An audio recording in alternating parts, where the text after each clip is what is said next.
o que acontece? Todos quando se convertem, todos quando vêm a fé, vêm a Cristo, todos quando se convertem de verdade, estou falando dos convertidos de verdade, quando ouvem o Evangelho, o Espírito Santo os alcança, eles nascem de novo. Começa ali os primeiros passos na fé. Começa ali um período que muitos chamam do primeiro amor, ou lua de mel, como alguns falam. Então é um momento dos mais especiais, dos mais singelos, dos mais inocentes, ingênuos da fé cristã, ou da nossa vida, que marcaram nossa vida. São os seus primeiros passos na fé, quando de fato você converteu. Você deve se lembrar se aconteceu nessa igreja, ou na igreja de onde você veio, ou na época da sua conversão verdadeira, o seu primeiro amor. E é um período muito terno, muito glorioso. É um período que marca as nossas vidas. Quem não se lembra do seu primeiro amor? Você se lembra disso? O período que você se converteu, né? Nesse período parece que Deus confere-nos uma graça especial, uma graça extra. E começa então aquela caminhada cristã muito sólida, muito intensa. A palavra é essa, intensa. Então nessa época do primeiro amor, você não quer faltar aos cultos, você vem em todos os cultos, chega mais cedo, participa de todas as atividades da igreja, quer estar principalmente nas atividades as mais espirituais, você quer estar na reunião de oração da segunda, nas vigílias, nos votos, nas campanhas de jejum que as igrejas fazem, que a igreja faz, você quer visitar casas de recuperação, você começa um período intenso, jejuns semanais, sucessivos, marcam a sua vida nessa época, orações na madrugada, marcam também, você quer buscar a Deus, nas vigílias, todas as vezes que você vinha numa vigília, era com uma expectativa de algo devastador, de um encontro, de uma experiência gloriosa com Deus. Os alvos de oração seus, no primeiro amor, eram diferentes, eram todos convergidos no espiritual. Buscar a face de Deus, a glória de Deus, ser cheio do Espírito Santo, santidade, pureza, vencer o pecado, trabalhar o caráter, as almas. Enfim, esse é o tempo, esse é um período que marcou o seu primeiro amor. Acordar nas manhãzinhas para orar, meditar na Bíblia horas e horas, ler livros inteiros da Bíblia, desfazer-se dos aparelhos eletrônicos, não querer ver mais televisão, e assim vai, começa aquela caminhada intensa. Então você aprende a orar e começa a orar algumas horas, aprende a orar mais de 1 hora, 2 horas, aprende a jejuar, jejuns mais intensos, você se santifica, foge do pecado, vence o pecado. Essa é uma época que Deus te dá muita vitória sobre o pecado. Você consegue desvencilhar de muitas práticas carnais, mundanas, sensuais, e eleva-se para um padrão de santidade, ou pelo menos para um padrão de obediência, muito razoável. Torna-se um homem ou uma mulher de oração, cumpridor dos seus votos, assíduo cumpridor dos votos. No primeiro amor também você é um exímio evangelista. Você não conhece muito a Bíblia ainda, muitas doutrinas, mas quer testemunhar tanto a gregos como a bárbaros da fé em Jesus. Quer convidar as pessoas para a igreja, para os cultos. Quer falar do amor de Deus e do Evangelho. Quer desafiar as testemunhas de Jeová. Quer debater com elas, os kardecistas, espíritas. Todos que estão ao seu redor são influenciados por esse exímio evangelista que se levantou. Então você começa a evangelizar sua família, sua rua, daqui a pouco quer evangelizar o bairro, já está orando para ganhar a cidade toda, e tem um desejo que um avivamento ocorra na cidade, e que multidões de almas se convertam. É esse o seu desejo, e para isso você fazia pesados jejuns, pesadas e intensas orações, pesadas e intensos atos de renúncia, renunciar, se isolar. Então você começa a ter uma vida intensa, robusta, vigorosa. Vitórias são dadas contra o pecado. As tentações das mais drásticas vêm. E por incrível que pareça, é um período que vencemos. Vencemos face a face o diabo. as setas, os torpedos, os dardos. Saímos vitoriosos na maioria das batalhas que travamos, quer contra a carne, quer contra o mundo, quer contra o pecado, quer contra Satanás. É uma vida marcada por vitórias, por crescimento. É uma vida marcada por expressivos resultados. Todavia também na nossa santificação. Também na nossa santificação. É um período que mantemos parece que um padrão de pureza muito gostoso. Um padrão de pureza. Um padrão de domínio sobre a carne e o pecado. Um período muito glorioso. Esse é o período do primeiro amor. Ou é o período que a maioria dos cristãos já passou por ele. E deseja passar novamente. Todavia, parece que depois de algum tempo, esse período parece que passa. Parece então que o crente começa a se esfriar e começa a perder a sua característica. Parece que um novo tempo ocorre. Então ele começa a ver, começa a perceber que ele está tendo dificuldade com aquilo que ele fazia com exímia perfeição. Começa a se passar os anos na caminhada cristã e você começa a se perder, começa a se descaracterizar. E o seu nível, pelo menos o padrão que você estabeleceu, instituiu, esse nível começa a baixar. Então você começa a perceber que não consegue orar tanto mais como orava, que não tem tanta expressão na oração como achava que tinha, que não tem tanta força. Então todas aquelas horas em oração começam a ser raras agora, começam a ser menores. Você começa a notar que você não tem mais condição de jejuar, parece que o seu corpo está mais fraco, você não consegue fazer aqueles jejuns fortes ou intensos, ou semanais como fazia. Começa então, esses jejuns então, para ocorrerem, demora mais tempo. O espaço entre um e outro parece que é maior agora. Você começa a ver que pecados menores, os quais você exercia domínio, estão começando a voltar e aflorar. E você começa a ver que alguns estão te dominando. Você começa a perder o vigor para evangelizar, e aquele ânimo, e aquela coragem, aquela ousadia, começa a ser, começa a se dissipar. E você já não tem mais ânimo para evangelizar. E na verdade vem um período tão terrível, que você começa a achar que você está em pecado. Você começa a achar que você caiu da graça. Ou começa até a crer que nunca foi salvo. Que é um bode, na verdade. Que é um joio. Que não tem o Espírito Santo. Que de alguma forma você foi enganado pelos seus sentimentos. Você então chega num período que não consegue orar mais 5 minutos. Os primeiros 5, 10 minutos é um terror. Você não se concentra. Desiste nos primeiros 5 minutos. Você olha para a Bíblia, aquele que lia 10, 15, 20 capítulos e ardia o coração, lê 5, 6, 8 e não entendeu nada que leu. Nem memorizou, nem sabe o que leu, tem que voltar de novo. E às vezes lê 3 vezes a Bíblia para extrair tão pouco. Você começa a notar que não tem força nenhuma para jejuar. E já há meses que não faz um jejum considerável. E os últimos que fez foram todos jejuns superficiais, litúrgicos e religiosos. Você começa a ver que perdeu o domínio da carne, perdeu o domínio das tentações. E os desejos e as concupiscências começam a te dominar. E você cai em pecados ridículos, em tentações das menores.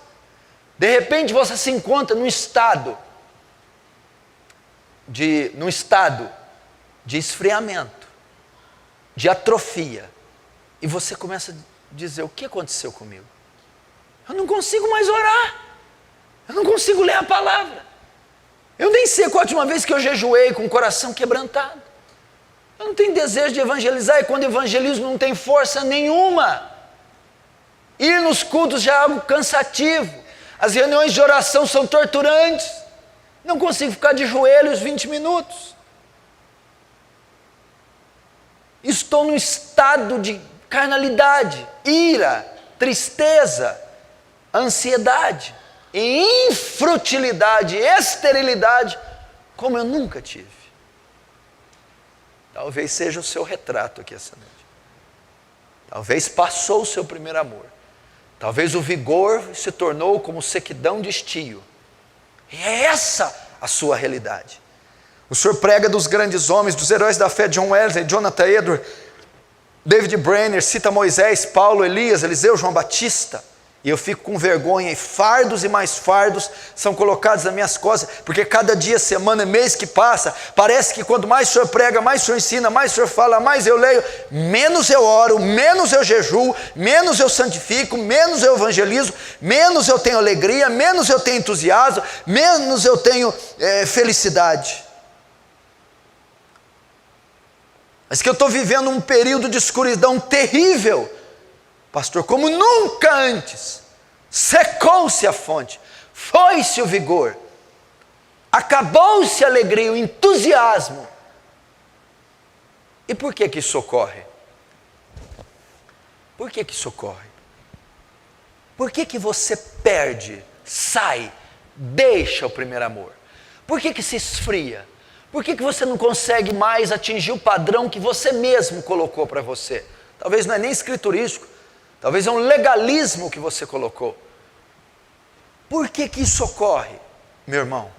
É obra de Satanás, é o demônio, é o diabo, é o inferno, são as forças das trevas, é o pecado, é um adultério que você cometeu, são coisas hediondas. Não, é Deus que está causando isso. O primeiro momento da sua fé, Deus começa a operar vida em você, vivificar você. Ele te confere, parece que uma graça especial. Parece que Ele restringe as forças do inferno, não permite que você confronte todo o arsenal do inferno. Parece que Ele limita as suas tentações e não deixa você ser tentado, e não deixa tentações insuportáveis chegar a você. Ele te confere graça para ter uma vida de oração poderosa. Graça para você ler e tirar coisas que os teólogos de 50 anos não conseguem ler, e você com 3 meses de conversão tem um entendimento profundo e espiritual da Bíblia, e os homens há 50 anos estudando não conseguem. Agraciando, te conformando à imagem de Cristo, santificando, permitindo você ver visualizar vislumbres da glória de Deus incríveis, que muitos não viram, experiências espirituais, até transcendentais. Ele opera a vida, mas depois desse curto período, Ele vai operar morte em você, morte, e a maior parte do tempo Deus opera morte e não vida, porque Ele está te conformando à imagem do seu Filho. Esse é o único propósito de uma pessoa quando se converte. O que é conversão? Nascimento, new birth, novo nascimento, não é isso? Quando uma pessoa nasce, depois que a mãe dá à luz, qual é o propósito da criança? Crescer, ela vai se formar, ela vai se tornar um homem adulto. O propósito do homem quando se converte depois que ele nasce de novo, se conformar à estatura do varão perfeito, Cristo Jesus. E a obra para que isso ocorra é a obra de mortificação, é a obra da morte. Sabe por quê?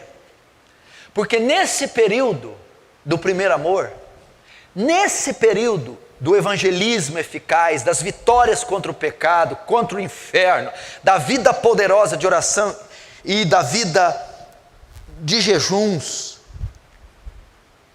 Deus retira isso, porque nesse período a maioria pensa que tudo aquilo é operado pela sua própria força, pela sua própria capacidade, pela sua própria competência. Então muitos desses jovens, homens, irmãos e irmãs, novos convertidos, possuem um zelo carnal, é uma autossuficiência, segurança em si próprios. Eles pensam que tudo aquilo foi feito porque eles são escolhidos, porque eles são queridinhos, porque eles são uma categoria especial de Deus, porque eles são bons e os outros são ruins. Eles são críticos, eles criticam os que não conseguem orar muito, eles criticam o jejum superficial do outro, criticam os irmãos que não vêm muito nos cultos, criticam aqueles que nunca evangelizaram ninguém, criticam, porque acham que são uma categoria especial, acham que são separados, acham que tudo aquilo é por causa do seu próprio desempenho, a sua força, e depois de algum tempo eles vão ver que eles estão igual àqueles que eles criticaram, não conseguem orar também como eles, nem vir muito aos cultos como eles, nem vencer os pecados como eles. De repente, ele olha para ele e ele está lá num estado pior do que aqueles que ele tanto julgava.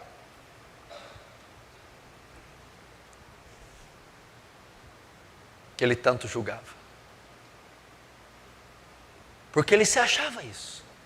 Então, a verdade, a confiança dele, a alegria dele, está no seu desempenho, no seu esforço.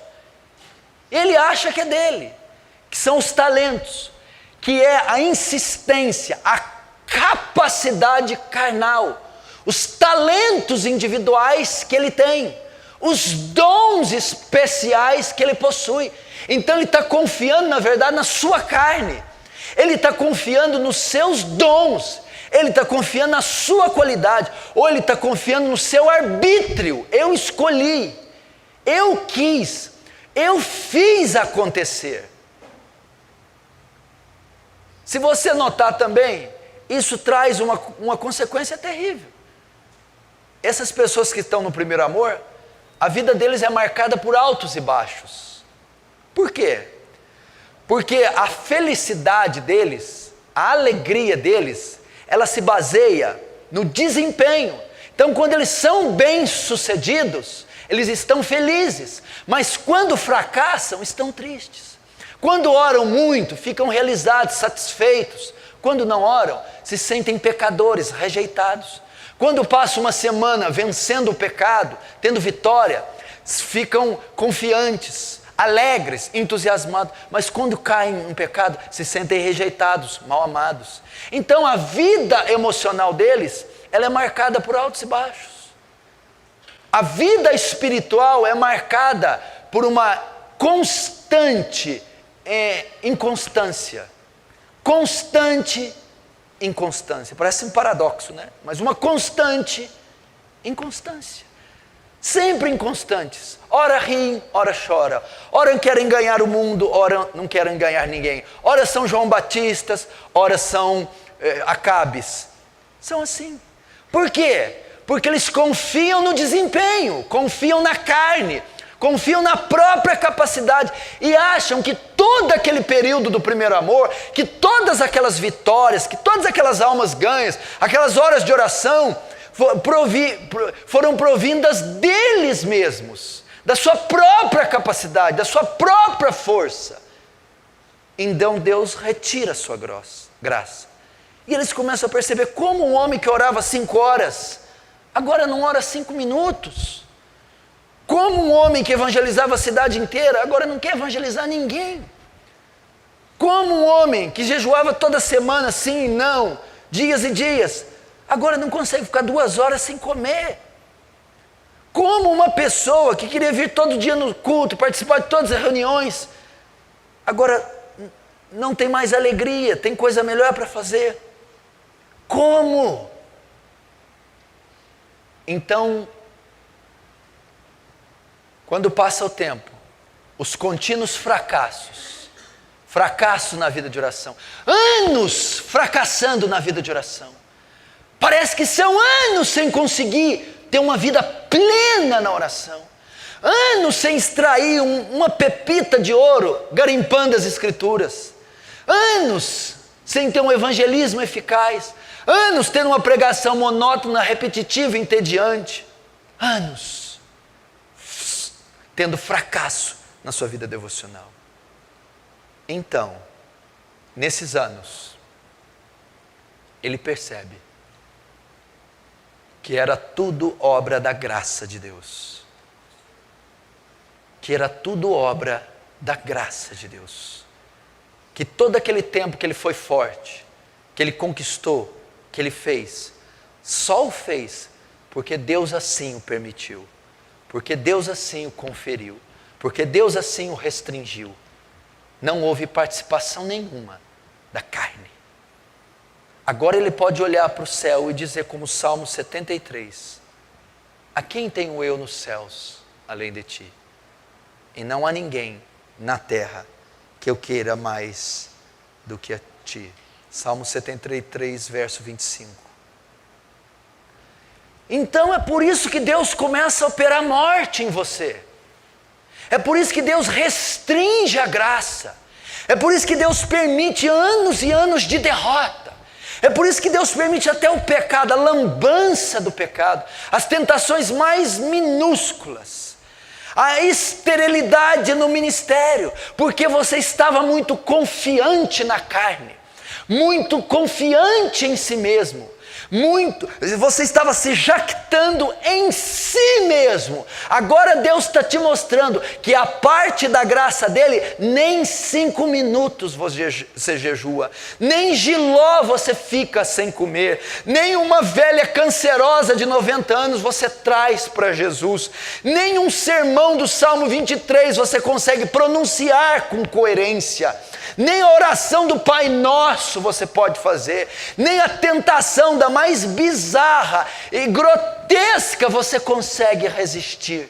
É tudo graça de Deus, é tudo poder de Deus, é tudo para Deus ser glorificado, é para Deus desintoxicar você, fazer você pobre de espírito, esvaziar você do ego, esvaziar você do eu, esvaziar você da arrogância, esvaziar você do orgulho, da vaidade, fazer você sentir pobre, miserável, fazer você sentir mendigo, para que então você faça parte desse reino.